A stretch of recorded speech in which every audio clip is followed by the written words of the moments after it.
Welcome to एडुजोस। एडुजोस में आप सभी लोगों का स्वागत है। दोस्तों, रेलवे टेस्ट प्लस डिस्कशन की ये दूसरी वीडियो है। इससे पहले हमने फर्स्ट वीडियो अवेलेबल कराया था, चिंगारी टेस्ट के नाम से ये वीडियो चल रही है। 2020 के एग्ज़ाम पैटर्न के आधार पर ये वीडियो आपके लिए उपलब्ध कराया गया है, जिसमें आरआरबी एनटीपीसी के क्वेश्चन जिस तरह से पूछे जा रहे हैं और ग्रुप डी के एग्ज़ाम में जिस तरह से क्वेश्चन पूछे जाएंगे, इन दोनों चीज़ को, और बचे हुए जो एनटीपीसी का एग्ज़ाम है इसमें भी जो क्वेश्चन पूछे जाने की संभावना है, तो पूछे गए प्रश्नों के आधार पर ये चिंगारी टेस्ट आप डेली ज़रूर लगाइए। इसमें 20 महत्वपूर्ण प्रश्न होंगे। इसके साथ ही हर एक प्रश्न को डिस्कस भी किया जाएगा, एक्स्ट्रा फैक्ट बताए जाएंगे जो आपके आने वाले एग्जाम में काफ़ी महत्वपूर्ण होगा। तो रेलवे के चिंगारी टेस्ट को आप ज़रूर अटेंड करें और यहाँ पर डेली बेसिस पर ये आपको टेस्ट मिल रहा है। तो चलिए शुरू करते हैं आज के टेस्ट को। सबसे पहला प्रश्न है, सांची का स्तूप यूनेस्को के विश्व विरासत स्थल में कब घोषित किया गया? सांची का स्तूप यूनेस्को के विश्व विरासत स्थल कब घोषित किया गया है और ईस्वी आपको बतानी है। चार ऑप्शंस आपके सामने दिया गया है। जो करेक्ट आंसर हो जाएगा वो होगा ऑप्शन नंबर सी। 1989 में सांची के स्तूप को विश्व विरासत स्थल यूनेस्को के द्वारा घोषित किया गया। यहाँ पर जानने वाली चीज़ ये है कि सांची का स्तूप कहाँ पर है? मध्य प्रदेश में है, एमपी में है सांची का स्तूप। कहाँ पर? एमपी के अंदर। ये भी आप याद रखिएगा, रायसेन जिला है। ठीक है, रायसेन जिले के अंदर मध्य प्रदेश में सांची का स्तूप है और यह भोपाल शहर के निकट है। किसके निकट है? भोपाल शहर के निकट है। भोपाल से लगभग 16 किलोमीटर दूर है। ठीक है, 64 किलोमीटर, ये 16 किलोमीटर दूर है। कई बार एग्जाम में सवाल, अभी आरआरबी एनटीपीसी में ही ये सवाल पूछा गया है कि किस शहर के निकट है, तो याद रखिएगा भोपाल शहर के निकट है। भोपाल मध्य प्रदेश की राजधानी है। और यहाँ पर आपको ये भी याद रखना है, दो चीज़ बता दी हमने आपको। तीसरा याद रखना है कि इसे सम्राट अशोक ने बनवाया था। किसने बनवाया था? सम्राट अशोक ने सांची के स्तूप को बनवाया था।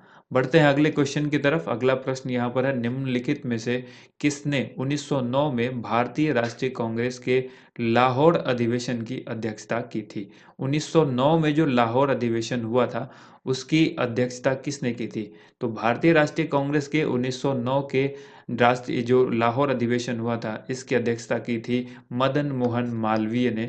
ऑप्शन सी करेक्ट आंसर हो जाएगा। देखिए, अधिवेशन से लगातार आपके एग्जाम में सवाल पूछे जा रहे हैं और आगे भी पूछे जाएंगे। ठीक है, आज भी पूछा गया है अधिवेशन से एक सवाल। तो हर दिन एग्जाम में पूछा गया है। आगे आरआरबी एनटीपीसी हो या ग्रुप डी हो या रेलवे की कोई परीक्षा हो, वहाँ पर इस तरह के पैटर्न आपको देखने को मिलेंगे। यहाँ पर आपको याद रखना है, 1909 में भारतीय राष्ट्रीय कांग्रेस के लाहौर अधिवेशन की अध्यक्षता पंडित मदन मोहन मालवीय ने की थी। भारतीय राष्ट्रीय कांग्रेस की स्थापना कब हुई थी? ये हुई थी 1885 ईस्वी में। 1885 में कांग्रेस की स्थापना हुई थी, भारतीय राष्ट्रीय कांग्रेस की। और इसकी स्थापना की थी एलन ऑक्टोवियन ह्यूम ने, जिसको आप लोग कहते हैं ए ओ ह्यूम। ठीक है, ए ओ ह्यूम ने जो है इसकी स्थापना की थी। अब बढ़ते हैं अगले क्वेश्चन की तरफ। नेक्स्ट क्वेश्चन है, हड्डी से मांसपेशी को कौन जोड़ता है? हड्डी से मांसपेशी को कौन जोड़ता है? हमने आपको पहले भी बताया था, हड्डी से हड्डी जुड़ी होती है हमारे शरीर में, हड्डी से मसल्स जुड़ी होती है हमारे शरीर में। तो हड्डी से मांसपेशी को कौन जोड़ता है, ये सवाल पूछा गया है। इस क्वेश्चन का करेक्ट आंसर हो जाएगा ऑप्शन नंबर बी, टेंडन के द्वारा जो है वो जुड़ा होता है। अब आपको यहाँ पर याद रखना है, हड्डी से मांसपेशी जो जुड़ी होती है ये टेंडन के द्वारा जुड़ी होती है। टेंडन एक संयोजी ऊतक है। सवाल पूछेगा टेंडन किस प्रकार का ऊतक है, तो टेंडन जो है वो एक संयोजी ऊतक है। ये आपको याद रखना है, संयोजी ऊतक है। और टेंडन का दूसरा नाम भी है, टेंडन को हम लोग कंडरा के नाम से जानते हैं। कंडरा इस तरह से भी आप लिख सकते हैं या इस तरह से लिखिए। ठीक है, कंडरा कहा जाता है टेंडन को। लिगामेंट जो है वो हड्डी से हड्डी को आपस में जोड़ता है। लिगामेंट क्या करता है? बोन से बोन को आपस में जोड़ता है, हड्डी से हड्डी को आपस में जोड़ता है। बढ़ते हैं अगले क्वेश्चन की तरफ। चौथा प्रश्न आपके सामने है, फलों के अध्ययन को क्या कहा जाता है? फलों के अध्ययन को क्या कहा जाता है? इस क्वेश्चन का ध्यान से देखिएगा, फूलों के अध्ययन नहीं पूछा मैंने पूछा फलों के अध्ययन को क्या कहा जाता है। तो फलों के अध्ययन को कहा जाता है pomology. Option A correct answer हो जाएगा। ठीक है, बात करते हैं इसके कुछ डिटेल की। तो फलों के अध्ययन जो कर रहे व्यक्ति होते हैं उनको कहा जाता है पोमोलॉजिस्ट। क्योंकि पोमोलॉजी कहा जाता है फलों के अध्ययन को, तो जो फलों का अध्ययन करते हैं उसको कहेंगे पोमोलॉजिस्ट। ठीक है, इसके बाद है फूलों के अध्ययन को क्या कहेंगे? फूलों के अध्ययन को एंथोलॉजी कहते हैं। ये जो एंथोलॉजी लिखा गया है ये फूलों के अध्ययन को कहा जाता है। फूलों के अध्ययन को यानी फूलों की स्टडी को, ठीक है, क्या कहेंगे हम लोग? ये कहेंगे एंथोलॉजी। नेक्स्ट क्वेश्चन है 5वां प्रश्न, मोहम्मद बिन तुगलक के शासनकाल में कौन भारत आया था? मोहम्मद बिन तुगलक के शासनकाल में कौन भारत आया था, ये सवाल आपसे पूछा गया है। और इस क्वेश्चन का आंसर क्या होगा? राइट आंसर हो जाएगा option number B, Ibn Battuta Muhammad bin Tughlaq के समय में भारत आया था। इब्न बतूता मोहम्मद बिन तुगलक के समय में भारत आया था, अच्छी तरह से याद रखिएगा। इब्न बतूता ने अपनी पुस्तक रहला में मोहम्मद बिन तुगलक के समय की घटनाओं का वर्णन किया है। इब्न बतूता की पुस्तक का नाम याद रखिएगा, रहला, ठीक है। रहला में इसने, इब्न बतूता ने मोहम्मद बिन तुगलक के कार के इसके समय के जो घटनाएं हैं उसका उसमें वर्णन किया है। फाहियान कब आया था? फाहियान जो है वो चंद्रगुप्त द्वितीय के समय में आया था। चंद्रगुप्त द्वितीय के समय में ये एक चीनी यात्री था और ये आया था चंद्रगुप्त द्वितीय के समय में, ठीक है, याद रखिएगा। इसके बाद देखिए हॉकिंस की बात कही जाए, हॉकिंस कब आया था? तो ये जहांगीर के समय में आया था, ठीक है, जहांगीर के समय में आया था। इसके बाद सवाल देखिए, अगला सवाल है एमएस वर्ड किसका उदाहरण है? एमएस वर्ड किसका उदाहरण है? कंप्यूटर से भी सवाल पूछे जाते हैं, तो कंप्यूटर से आपको ये सवाल पूछा गया है, एमएस वर्ड यानी माइक्रोसॉफ्ट वर्ड किसका उदाहरण है? तो राइट आंसर हो जाएगा option number A, application software है। एमएस वर्ड क्या है? एक प्रकार का एप्लीकेशन सॉफ्टवेयर है। ये ना तो एंटीवायरस है, ना ही ऑपरेटिंग सिस्टम है, ना ही सिस्टम सॉफ्टवेयर है।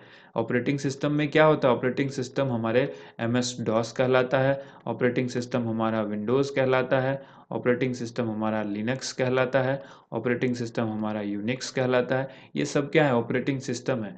लेकिन एंटीवायरस क्या है? एंटीवायरस तो आप सबको पता है, जैसे कैस्परस्काई हो गया, इसके अलावा नॉर्टन हो गया, ये सब क्या है? एंटीवायरस हैं, जो वायरस को आने नहीं देते सिस्टम में, या अगर किसी कारण से आते हैं तो उसको सिस्टम में किसी तरह की क्षति ना पहुंचे उससे उसको रोकते हैं। एंटीवायरस का यही काम होता है। इसके बाद देखिए आगे आपसे पूछा गया है, हल्दिया तेल शोधक कारखाना किस राज्य में स्थित है? हल्दिया तेल शोधक कारखाना किस राज्य में है, ये सवाल पूछा गया है। और यहाँ पर इस क्वेश्चन का आंसर होगा ऑप्शन डी, पश्चिम बंगाल में है हल्दिया तेल शोधक कारखाना।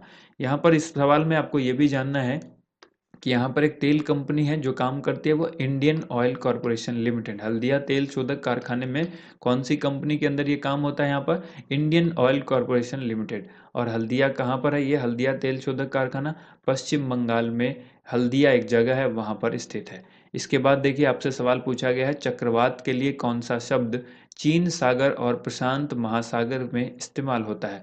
चक्रवात जिसको साइक्लोन कहा जाता है, तो ये इसके लिए कौन सा ऐसा शब्द है, वर्ड है, जिसका चीन सागर और प्रशांत महासागर में इस्तेमाल होता है? तो राइट आंसर इसका हो जाएगा ऑप्शन ए, हरिकेन, ठीक है, हरिकेन का इस्तेमाल होता है। यहाँ पर आपको जानना है कि हरिकेन एक प्रकार का तूफान होता है जिसे उष्ण कटिबंधीय चक्रवात भी कहा जाता है।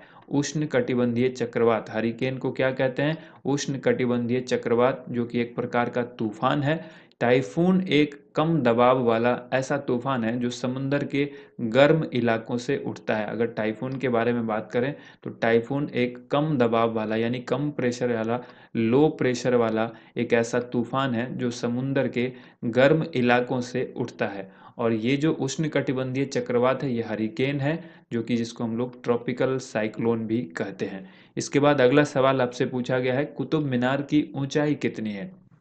अब तक आपने देखा होगा कई बार सवाल आता है कुतुब मीनार की जो को बनवाना किसने शुरू किया था, बनवाना ख़त्म किसने किया था, यानी निर्माण काम उसका जो है वो पूरा किसने करवाया, कुतुब मीनार कहाँ पर है, ये सारी चीज़ें पूछी जाती हैं। लेकिन अब यहाँ पर हमने आपसे सवाल पूछा है कुतुब मीनार की ऊंचाई कितनी है?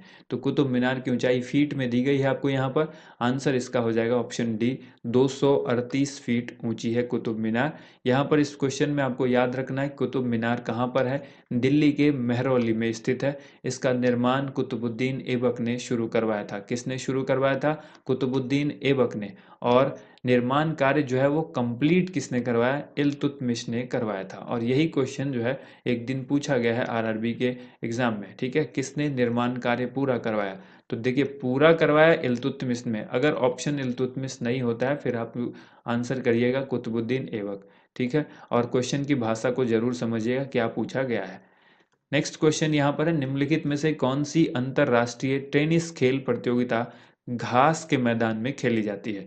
कौन सी ऐसी अंतरराष्ट्रीय टेनिस खेल प्रतियोगिता है इनमें से जो घास के मैदान में खेली जाती है? राइट आंसर हो जाएगा ऑप्शन सी, विंबलडन ओपन जो है ये, विंबलडन ओपन टेनिस जो है ये कहाँ पर खेला जाता है? घास के मैदान में खेला जाता है। याद रखिएगा, ऑस्ट्रेलियन ओपन और यूएस ओपन दोनों जो है वो हार्ड कोर्ट पर खेले जाते हैं। किस तरह के कोर्ट पर? हार्ड कोर्ट पर खेले जाते हैं ऑस्ट्रेलियन ओपन और यूएस ओपन। फ्रेंच ओपन जो है वो मिट्टी यानी क्ले, मिट्टी के कोर्ट पर या क्ले के कोर्ट पर खेला जाता है। ये सवाल भी आरआरबी एनटीपीसी में पूछा जा चुका है। तो जो हम एक्स्ट्रा फैक्ट आपको बता रहे हैं और जो क्वेश्चंस आपको पूछ रहे हैं, ये सारे क्वेश्चन आपके आने वाले एग्जाम के लिए बेहद महत्वपूर्ण है।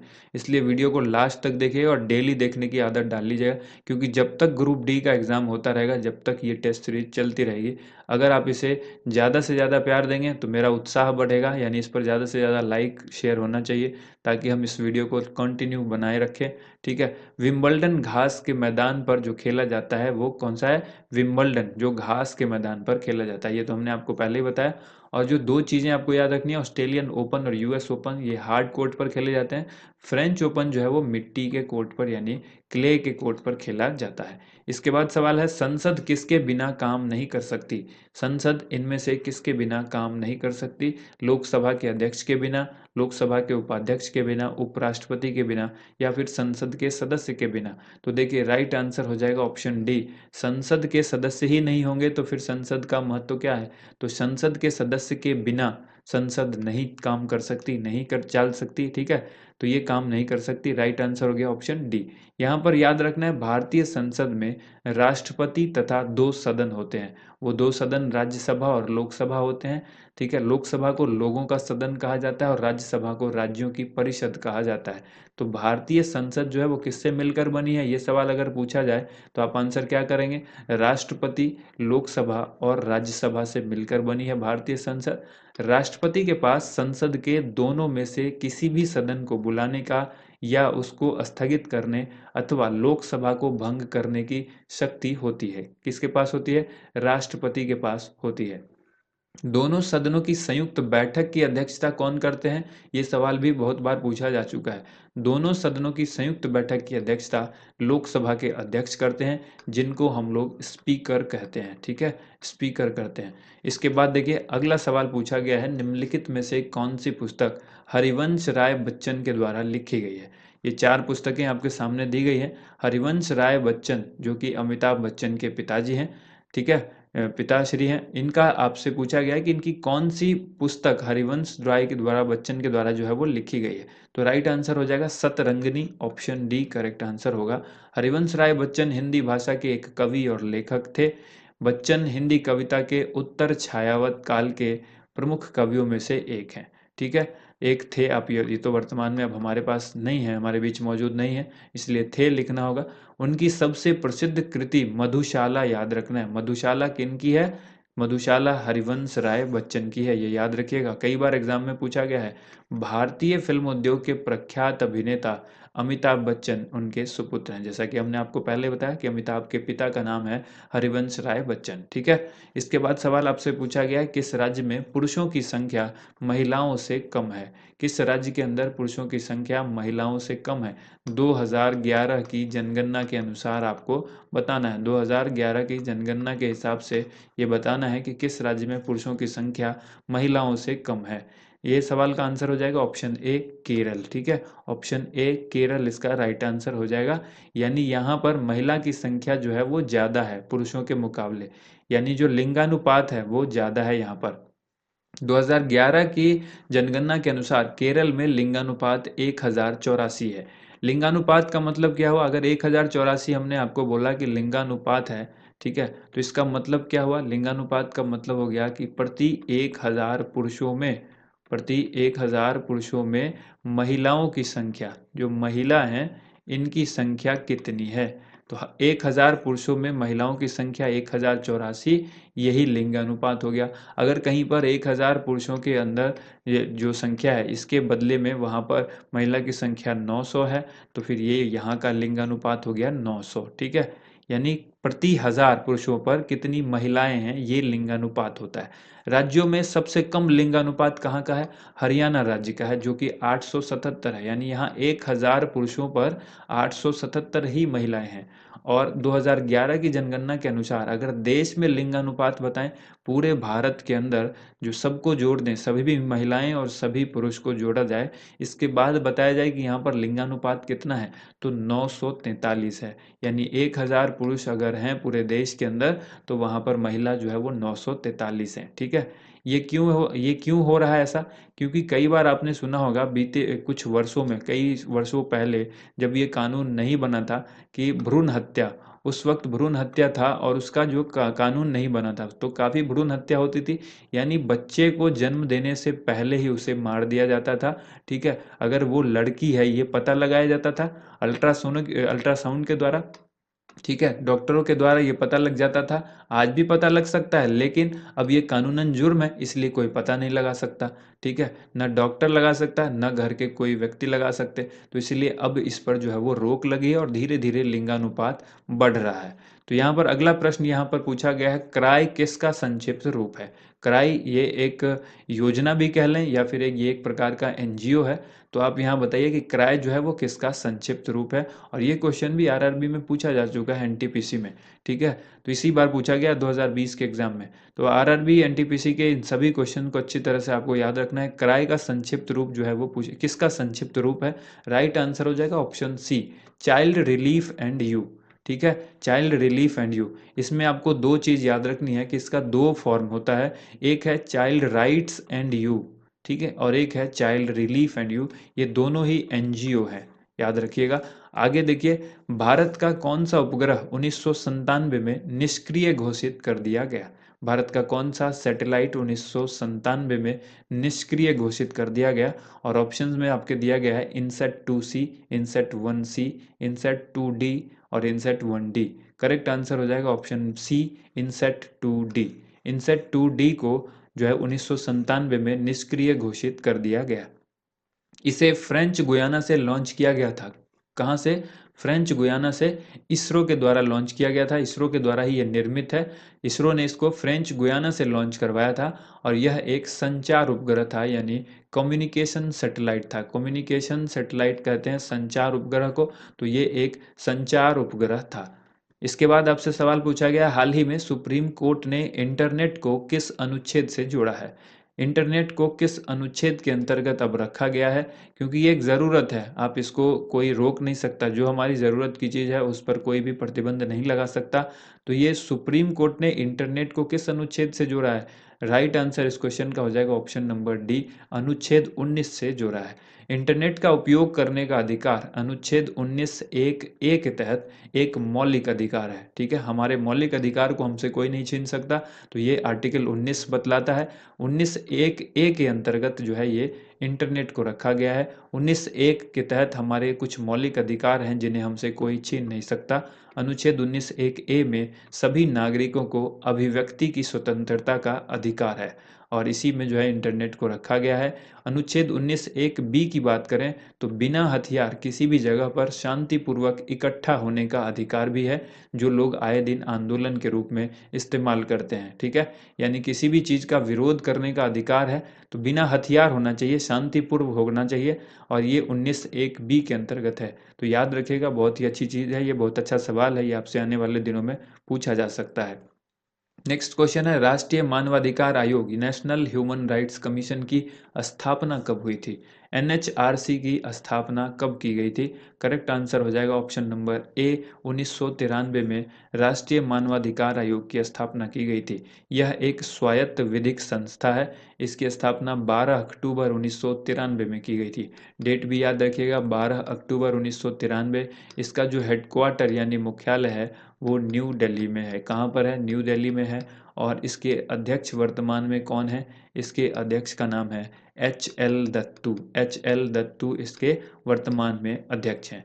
अगला सवाल है, निक्षय पोषण योजना, निक्षय पोषण योजना किस रोग से संबंधित है? बहुत ही अच्छा सवाल है। निक्षय पोषण योजना किस रोग से संबंधित है? करेक्ट आंसर होगा ऑप्शन सी, क्षय रोग, जिसको हम लोग टीबी भी कहते हैं। ठीक है, ट्यूबरक्लोसिस, इसी को क्षय रोग भी कहा जाता है। यह योजना प्रधानमंत्री नरेंद्र मोदी के द्वारा टीबी से ग्रसित लोगों के लिए शुरू की गई है। ठीक है, किससे? टीबी से ग्रसित लोगों के लिए यह योजना शुरू की गई है। और इस योजना का लाभ क्या है मिलेगा? इस योजना के अंतर्गत देश के जो लोग टीबी से ग्रसित हैं उन्हें केंद्र सरकार के द्वारा इलाज के लिए हर महीने 500 रुपये की धनराशि वित्तीय सहायता के रूप में दी जाती है। ये चीज़ आपको याद रखना है। कितने रुपए मिलते हैं?